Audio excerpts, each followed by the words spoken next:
Hello everyone, welcome back to my channel art by Sumana. আশা রাখছি তোমরা সবাই খুব ভালো আছো, সুস্থ আছো। আজ আমি তোমাদের সঙ্গে একটা ছোট্ট ডিআইওয়াই শেয়ার করব। আর এটা করার জন্য আমি এখানে একটা ছোট্ট কাঁচের বটল নিয়ে নিয়েছি।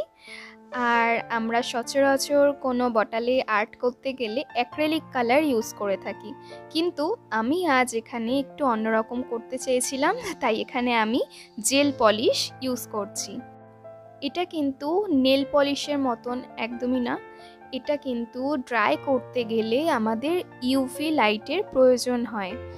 আর আমার কাছে সব কিছুই ছিল, তাই জন্য আমি ভাবলাম এই জেল পলিশগুলো যেহেতু ডেটের কাছাকাছি চলে এসছে, মানে কিছুদিন পরেই এক্সপায়ার হয়ে যাবে, তাই ভাবলাম এটা দিয়ে কিছু একটা ডিআইওয়াই করা যাক। তা সেটাই আমি প্রথমবার ট্রাই করছিলাম।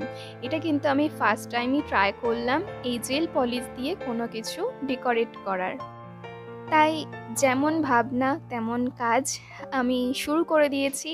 আমি যেরকম ভাবনা চিন্তা করেছিলাম সেই কাজটা, জানি না কত দূর কতটা কি হবে, তাও একবার চেষ্টা তো করাই যায়, বলো। তা এই বটলটা সবার প্রথমে আমি ফার্স্ট কোটিং করে নিয়েছিলাম, মানে নেল পলিশের ফার্স্ট কোটটা আমি দিয়ে নিয়েছিলাম। তারপরে ওটা তোমরা দেখলে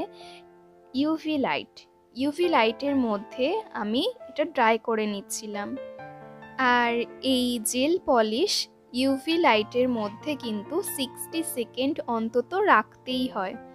তা 60 সেকেন্ড মানে 1 মিনিট রাখার পর আমি আবার সেকেন্ড কোট করে নিয়েছিলাম। করে নেওয়ার পর আবার ড্রাই করে নিচ্ছিলাম, আবার সেই 60 সেকেন্ড আমি রেখেছিলাম। তারপর আমি এখানে সেকেন্ড একটা কালার চুজ করে নিয়েছিলাম, আর সেটা হলো ইয়েলো কালার, তোমরা দেখতেই পাচ্ছ। আর এই কালারটাও আমি ফার্স্ট কোটিং করে নেওয়ার পর ড্রাই করে নেব। আর ড্রাই করা হয়ে গেলে তারপর আমি আবার সেকেন্ড কোটিং করে নেব। সেকেন্ড কোটিং করার পর আবার ড্রাই করে নেব। আর প্রত্যেকবার কিন্তু 60 সেকেন্ড করে আমাদের ড্রাই করে নিতে হবে ইউভি লাইটের মধ্যে। আর এই বটলটার উপর সাইডটা তো ইউভি রেটা ভালোভাবেই লাগছিল, কিন্তু নিচের দিকটা ইউভি রেটা মাঝে মাঝে একটু না লাগার কারণে নেল পলিশটা কিন্তু একটু কাঁচাও থাকতে পারে। তাই জন্য আমি কিন্তু ঘুরিয়ে ঘুরিয়ে ইউভি লাইটের সামনে কিন্তু সবটা জায়গা আমি ড্রাই করিয়ে নিচ্ছিলাম। ইয়েলোটারও সেকেন্ড কোট হয়ে যাওয়ার পর আমি এখানে একটা ল্যাভেন্ডার কালার চুজ করে নিয়েছিলাম, একটা সুইট কালার। তা তোমাদের দেখো কিরম লাগছে কালার কম্বিনেশনগুলো, আমার তো খুবই ভালো লেগেছে। আর প্রত্যেকটা কালারই আমার খুবই প্রিয় কালার। তোমাদের কেমন লাগছে এই কালারগুলো আমাকে অবশ্যই জানিও।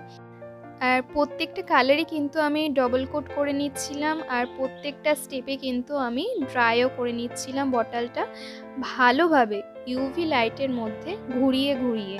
তোমরাও যদি করো তাহলে অবশ্যই কিন্তু প্রত্যেকটা স্টেপ ভালোভাবে ড্রাই করবে, তারপরেই কিন্তু নেক্সট স্টেপে যাবে। আর তারপর আমি এখানে ফোর্থ কালার চুজ করেছিলাম, একটা সুইট গ্রিন কালার, একটা পেস্তা কালার টাইপের, খুবই সুন্দর মিষ্টি একটা কালার। তা ওটাও আমি কিন্তু ডবল কোটিং করে নিয়েছিলাম আর ড্রাইও করে নিয়েছিলাম। আর তারপর এখানে একটা আমি পিঙ্ক কালার করেছিলাম।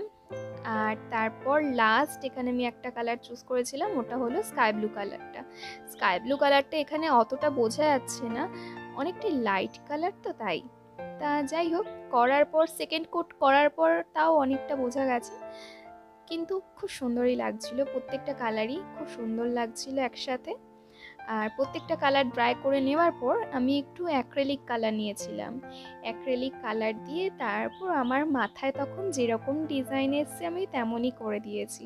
তোমরা চাইলে তোমাদের মতো যে কোনো ডিজাইন করে নিতে পারো। আমার মাথায় তখন তাড়াহুড়োর মধ্যে আমার যে ডিজাইন এসছে আমি করেছি, কিন্তু সবার শেষে সেটাও কিন্তু খুব সুন্দর লাগছিল। তা আজকের এই জেল পলিশ দিয়ে বটল আর্ট করার আইডিয়াটা তোমাদের কেমন লাগলো অবশ্যই জানিও। আর যদি তোমরা বাড়িতে ট্রাইও করে থাকো সেটাও আমাকে জানিও। আর এখানে সবার শেষে আমি টপ কোটিং করে নিচ্ছিলাম। টপ কোট মানে হলো জেল পলিশের সব শেষে, মানে জেল পলিশ করার পর একটা টপ কোট দিতে হয়, যার কারণে কোনো ধুলোবালি ওই জেল পলিশে যেন না আটকায় আর একটা শাইনি লুক দেয়। সেই জন্যই আমাদের টপ কোটিং করা উচিত। আর টপ কোটিং না করলে কিন্তু এই জেল পলিশের ওপর ধুলো আটকায় আর একটা চিটচিটে ভাব থেকে যায়। তাই আমাদের অবশ্যই টপ কোটিং করা উচিত। আর সবশেষে এটা হয়ে যাওয়ার পর আমি একটু হ্যাং করার চেষ্টা করছিলাম এটা, কিন্তু পারছিলাম না।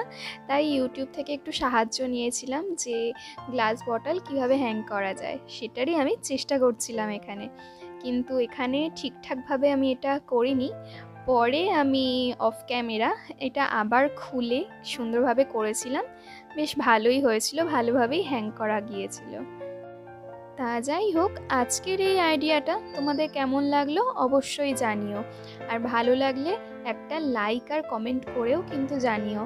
আর যদি তোমরা এটা বাড়িতে ট্রাই করে থাকো তাহলে তোমরা আমাকে ট্যাগ করতে পারো আমার ফেসবুক পেজে। আমার ফেসবুক পেজ আছে আর্ট বাই সুমনা নামে। আমি আমার এই ভিডিওটার ডেসক্রিপশানে আমার পেজের লিঙ্কটা শেয়ার করে দেবো। আর এমনই সুন্দর সুন্দর আর্টওয়ার্ক, ডিআইওয়াই ক্রাফট যদি তোমরা দেখতে চাও, আমার এই চ্যানেলটা কিন্তু অবশ্যই সাবস্ক্রাইব করে রেখো। আর সাবস্ক্রাইব করার পর অবশ্যই কিন্তু বেল আইকনটা অন করে রেখো নোটিফিকেশানটা সময় মতো পাওয়ার জন্য।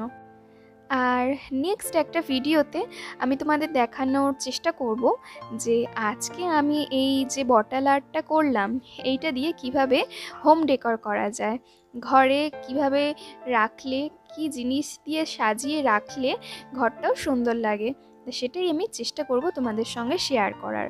তা আজকের এই বটল আর্ট কেমন লাগলো অবশ্যই জানিও। আর ভালো লাগলে একটা লাইক আর কমেন্ট করে দিও। আর তাহলে চলো, তোমাদের সঙ্গে নেক্সট একটা ভিডিওতে দেখা হবে খুব শীঘ্রই।